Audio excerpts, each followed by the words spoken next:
אני, כפי שידוע לך, נולדתי, זו עובדה קיימת. ילד הולך לו ברחוב בבוקר בהיר של תשרי, אל בית הספר שוב יוצאים הילדים. גבר הולך אחריו, משגיח רואה לא נראה, ורק אחר כך הוא עומד שם ורואה.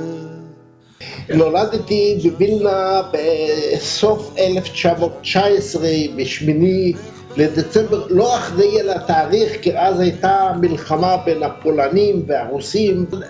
עובדה אחת קיימת שנולדתי.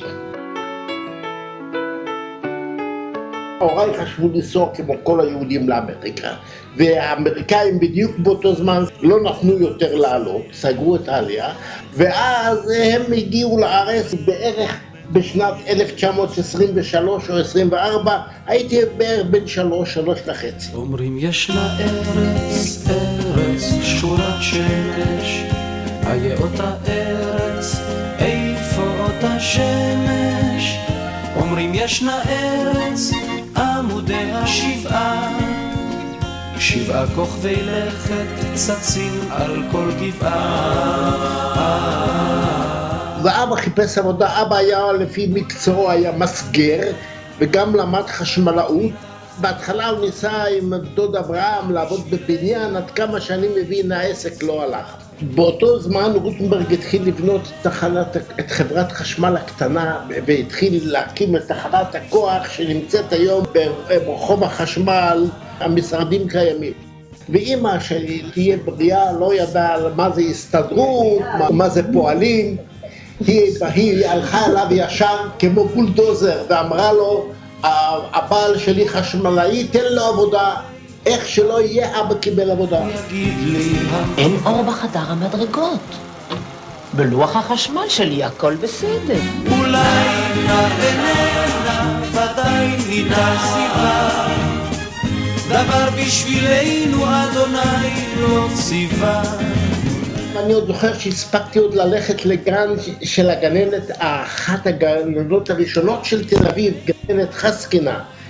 התחלתי ללכת לבית ספר העירוני לבנים, זה נקרא, ברחוב אחד העם, שבית הספר עוד קיים, רק הקיר החיצוני.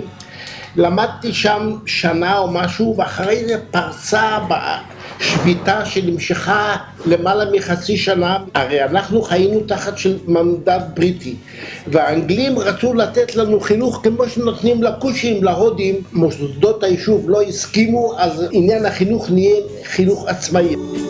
ראו שאני מסתובב כמו ילד רחוב ולא מלמדים, שלחו אותי ללמוד שנה אחת בבית ספר אליאנס.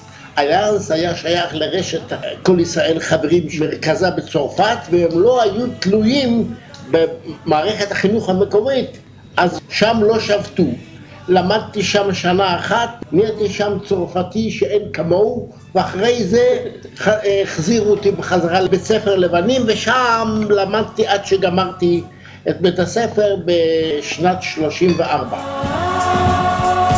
הסתובבתי מפה לשם, מה יהיה איתי ללמוד בגימנסיה, סלרי להורים, לא היה כסף, לא כלום. חשמל זורם בכפות ידך. אבא פנה, אני לא יודע מי הציע לו את זה, שיפנה למנהל חברת חשמל בארץ, וישאל אותו אם יש לו צורך לחניכים. וקיבלו הרבה מתלמדים, בעיקר מבנים של עובדי החברה. קיבלו אז באותו זמן איזה 10 או 15 כוכבים צעירים, ואני ביניהם.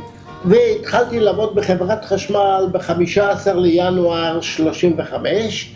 עשיתי בהתחלה כל מיני שליחויות, עד שב-36 הביאו אותי באופן זמני למחלקת המונים. העבודה במחלקת המונים הייתה די מעניינת, ובמחלקת המונים נשארתי עד שיצאתי לפנסיה בדצמבר 84. זמני לגמרי. שלום אדון שיבוטרו. אדון שיבוטרו. לא, זה לא אדון שיבוטרו. שלום אדון שיבוטרו. אדון שיבוטרו עובד בחברת חשמל. כשהיינו בערך בגיל 16, חברי הטוב גבריאל ואני, החלטתי שצריכים להתגייס להגנה. איך מתגייסים? הרי אין משקל גיוס להגנה, אלא שמענו שפלוני אלמוני הוא מאחר. פנינו אליו ואמרנו, שמע, אנחנו מעוניינים להיכנס להגנה. טוב, תשמעו ממני, נמשך חודש, חודשיים, ואין תשובה. כנראה שבדקו בציציות ומצאו שאני לא סוציאליסט מספיק, או לא יודע מה. אחר כך נודע לנו במקרה שיש עוד ארגון הגנה ימני, מתחרה של אברהם תהומי בירושלים. והוא לוקח כל אחד עם הנעליים, עם האוזניים, ולא שואל שאלות. כעבור שבועיים אמרו, אתם התקבלתם. והכיסוי היה שאנחנו אגודת ספורט, באנו להתאמן. טוב, בא המדריך, מוציא מזוודה קטנה, מתוכה הוא מוציא אקדח אחד, ונותן לכל אחד למשש אותו.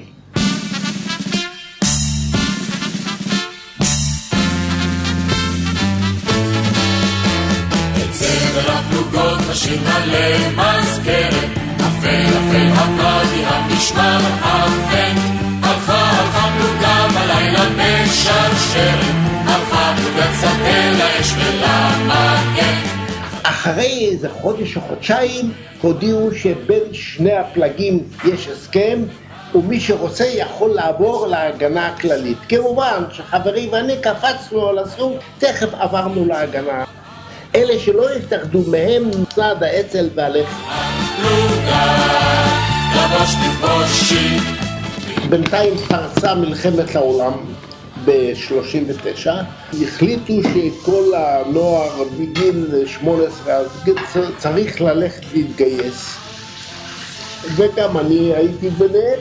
דצמבר 41 התגייסתי לצבא הבריטי, רציתי ללכת למקומות שכולם לבריגדה, אבל היות והרופאים מצאו שאני רואה יותר טוב מאחור מה שמלפנים, אמרו לי שלחיל רגלים אתה לא מתאים, תלך לחיל הנדסה. אז הלכתי לחיל הנדסה, ושם הייתי יותר אזרח מחייל, ונשארתי בצבא הבריטי עד 46. גדולות ונצורות לא עשיתי, כעבודה שהיחידה שאני שייך אליה הייתה בדיוק מתאימה למה שעשה כאן סולל בונה. לקחת חומרי בניין וכל מיני דברים ולחלק אותם בין הבסיסים בכל המזרח התיכון. במצרים, בסוריה, בלבנון, אפילו בירדן אני הספקתי להיות. למעננו ולמען הסוללה נתימה. השתחררתי מהצבא, חשבתי, צריך להתארגן, לראות איפה יש בחורות יפות, איפה אפשר להתחתן, איפה אפשר... הרי הייתי לגמרי ירוק, לא הספקתי להגיד קוקוריקו בוקוריקו, אז הגיע העניין של הכרזת אום. United States? Yes? Yugoslavia? Abstain. עצרת האומות המאוחדות החליטה על הקמת מדינה יהודית בארץ ישראל. אך איזו שמחה הייתה זאת. ביום אחרי זה גייסו אותי בתור חבר ההגנה הוותיק מחדש, ומאז הייתי בשירות חלקי עד 14 למאי. ב-14 למאי עוד הספקתי לשמור בגבול תל אביב-יפו, שנקרא מגדל הלבן בסלמה, וב-15 למאי הייתה הודעה שכל מי שהיה בצבא הבריטי, בלי להתחשב מתי זה, מוכרח ישר להתגייס. שלחו אותי לחטיבה 7, וככה זה נמשך. והשתחררתי ב-15 למאי 49, שנה אחת. וחזרתי לחברת חשמל, החלטתי להיות אינטליגנט, ועם חברי הטוב גבריאל הלכתי לבית ביאליק בתל אביב לשמוע איזו הרצאה של קרלבך, ושם ראיתי את סבתא, וכשראיתי אותה נהיה לי אור בעיניים. ומאז זה התחיל ונמשך עד היום. אז הנה יש לך בקיצור כל העניינים. שהיינו צעירים, את זוכרת, אז פרחה האהבה, והיום אחרי שנים אין אחרת, זאת האהבה.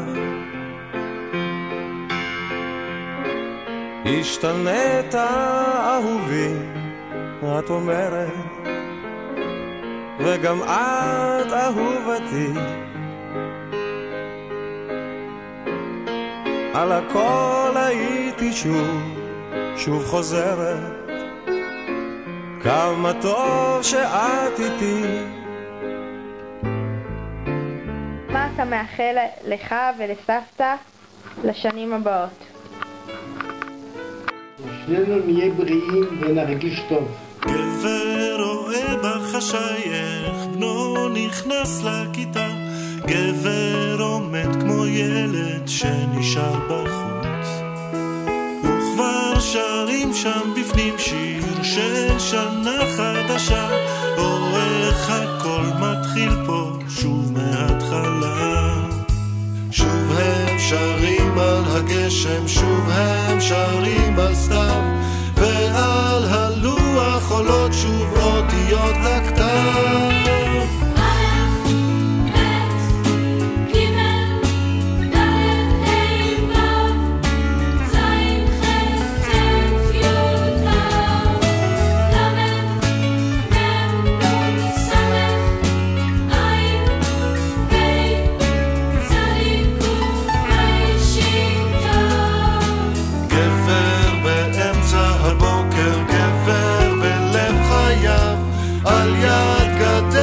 בית ספר לבדו ניצב, והוא זוכר שאביו פעם הלך אחריו, הוא מנסה לשמוע את כל צעדיו. אך הילדים עוד שרים שיר על יורה וחצב, וגם שפתיו של גבר לא חשות עכשיו. גם אם אלך בגיא צלמוות